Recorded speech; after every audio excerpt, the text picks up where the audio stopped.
Welcome to double shot media. నేను మీ ఆదినారాయణ. ఆంధ్రప్రదేశ్లోని రాజంపేట నియోజకవర్గంలో తెలుగుదేశం పార్టీ నాయకుడు ఎవరు అనేది ఇప్పుడు ఒక ప్రశ్నార్థకంగా మారింది. గత ఎన్నికల్లో రాజంపేటలో కూటమి తరపున పోటీ చేసిన సుగవాసి సుబ్రహ్మణ్యం ఓడిపోయారు. వైసీపీ పార్టీ తరపున పోటీ చేసిన అమర్నాథ్ రెడ్డి విజయం సాధించారు. అయితే అప్పటి నుంచి రాజంపేట ఇన్ఛార్జి ఎవరు అనేది కార్యకర్తలకు తెలియక నానా ఇబ్బందులు పడుతున్నారు. ఏ నాయకుని కాడికి వెళ్ళాలనో కార్యకర్తలకు అర్థం కావడం లేదు. ఏదైనా సమస్య వస్తే ఏ నాయకుని దగ్గరికి వెళితే పని అవుతుంది, ఏ నాయకునికి అధికారులు పలుకుతారు, ఆ నాయకుడు చెప్తే ఖచ్చితంగా మన పని అయిపోతుంది అని ఏ నాయకుడి దగ్గరికి వెళ్ళాలని కార్యకర్తలు అయోమయంలో ఉన్నారు. ప్రస్తుతం రాజంపేటలో అయితే తెలుగుదేశం పార్టీ తరపున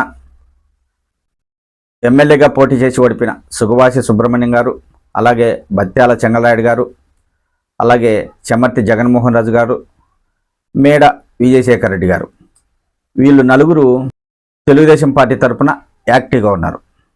ఈ నలుగురిలో ఎవరికి ఇన్ఛార్జి ఇస్తారు అనేది తెలియడం లేదు. ఇంతవరకు ఇన్ఛార్జి పలాని వారు అని అధిష్టానం ప్రకటించకపోవడంతో ఈ నాయకులు కూడా గందరగోళంలో ఉన్నారు. ఎవరు ఇన్ఛార్జి అవుతారో అని కూడా తెలియడం లేదు. అలాగే జనసేన పార్టీ తరఫున కూడా ఎల్లటూరి శ్రీనివాసరాజు గారు, సిద్ధవటం మండలానికి చెందిన నియోజకవర్గం నాయకుడు అతిగారి కృష్ణ కూడా ఇన్ఛార్జి రేసులో ఉన్నారు. అలాగే బీజేపీ పార్టీ తరఫున సాయి లోకేష్ గారు, నాగోతు రమేష్ నాయుడు గారు, వీళ్ళు కూడా మేమే ఇన్ఛార్జ్ అని చెప్పుకునే రీతిలో ఉన్నారు. ఎందుకంటే జనసేన, బీజేపీ, తెలుగుదేశం పార్టీ కూటమిలో ఉన్నాయి కాబట్టి అధిష్టానం ఇంకా రాజంపేటలో ఎవరిని ఇన్ఛార్జిగా ప్రకటించకపోవడంతో అందరూ నాయకులు మాకే ఇన్ఛార్జి వస్తుందని చెప్పుకుంటున్నారు. దీంతో రాజంపేట నియోజకవర్గంలో తెలుగుదేశం పార్టీ కార్యకర్తలు గందరగోళంలో ఉన్నారు. ఏమీ అర్థం కావడం లేదు, చాలా ఇబ్బంది పడుతున్నారు. వారు ఏ నాయకుని దగ్గరికి వెళ్ళాలనో అర్థం కావడం లేదు. అధికారులు కూడా ప్రభుత్వం తరపున ఏదైనా కార్యక్రమం పెడుతుంటే ఏ నాయకుని పిలిచాలనో వారికి అర్థం కావడం లేదు. ఒక నాయకుని పిలిస్తే మరో నాయకుడు కోపడుతున్నాడు. అలా ఏ నాయకుడిని పిలిచాలనో తెలియక అధికారులు కూడా ఇబ్బందులు పడుతున్నారు. అందుకే అధికారులు రాజంపేట నియోజకవర్గంలో ఏ నాయకుడిని కార్యక్రమాలకు పిలవడం లేదు. అయితే అధిష్టానం రాజంపేట నియోజకవర్గంపై ఇంతవరకు దృష్టి పెట్టలేదు. 2024 ఎన్నికల్లో రాజంపేటలో తెలుగుదేశం పార్టీ ఓడిపోయిన తర్వాత అధిష్టానం పట్టించుకోవడం లేదు. నాయకులను వదిలేసినట్టు ఉంది ఆ పరిస్థితి చూస్తుంటే. ఎందుకంటే గత ఎన్నికల్లో రాజంపేట గెలుస్తుందని అధిష్టానం భావించింది. అయితే నాయకుల్లో విభేదాలు ఉండడం వలన రాజంపేట ఎమ్మెల్యే ఓడిపోయారనేది అధిష్టానం దగ్గర ఉన్న సమాచారం. అందుకే నాయకులను పెద్దగా పట్టించుకోవడం లేదనే ప్రచారం కూడా సాగుతుంది. ప్రస్తుతం కూటమి ప్రభుత్వం అధికారంలో ఉంది కాబట్టి ఖచ్చితంగా ఎవరో ఒకరిని ఇన్ఛార్జిగా నియమించాల్సిన బాధ్యత అధిష్టానంపై ఉంటుంది. ఇన్ఛార్జిని నియమిస్తే ఆయనకు ప్రోటోకాల్ ఉంటుంది. ఆయన దగ్గరికి నాయకులు వెళ్తారు, కార్యకర్తలు వెళ్తారు. ఏదన్నా ప్రజలు ఇబ్బందుల్లో ఉంటే, కష్టాలు ఉన్నవారు ఇన్ఛార్జి దగ్గరికి వెళ్ళి వారి సమస్య తెలుపుకుంటారు. ఆయన అధికారులతో మాట్లాడి ప్రజా సమస్యలు కావచ్చు, ఆయన దగ్గరికి వెళ్ళిన వారి సమస్యలు పరిష్కరించే అవకాశం ఉంటుంది. అప్పుడు తెలుగుదేశం పార్టీకి, కూటమి ప్రభుత్వానికి మంచి పేరు ఉంటుంది. కానీ రాజంపేట నియోజకవర్గంలో అలా లేదు.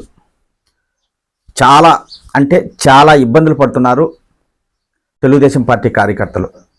మా నాయకుడు ఇన్ఛార్జి అని ఒకరంటే, మరో వ్యతిరేక వర్గం మా నాయకుడే ఇన్ఛార్జి అని చెప్పుకుంటూ ఇలా కాలయాపన చేస్తున్నారు. కానీ ఈ నాయకుల విభేదాల వలన కార్యకర్తలకు మంచి జరగడం లేదు.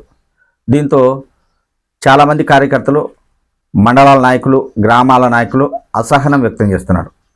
ఎవరి దగ్గరికి వెళ్ళాలి, ఎవరు మాకు ఇన్ఛార్జి, ఎవరి దగ్గరికి వెళితే మా పని అవుతుంది, మా ఇబ్బందులు తీరుతాయి, మా గ్రామంలో మంచి జరుగుతుంది అనేది ఆయా మండలాల గ్రామాల నాయకులకు తెలియక నానా అవస్థలు పడుతున్నారు. ఇప్పుడు కూటమి ప్రభుత్వం అధికారంలో ఉంది కాబట్టి ఖచ్చితంగా రాజంపేట నియోజకవర్గంలో ఏ నాయకుడు ఇన్ఛార్జి అనేది అధిష్టానం ప్రకటిస్తే తెలుగుదేశం పార్టీ కార్యకర్తలకు కావచ్చు, ప్రజలకు కావచ్చు మంచి జరుగుతుంది.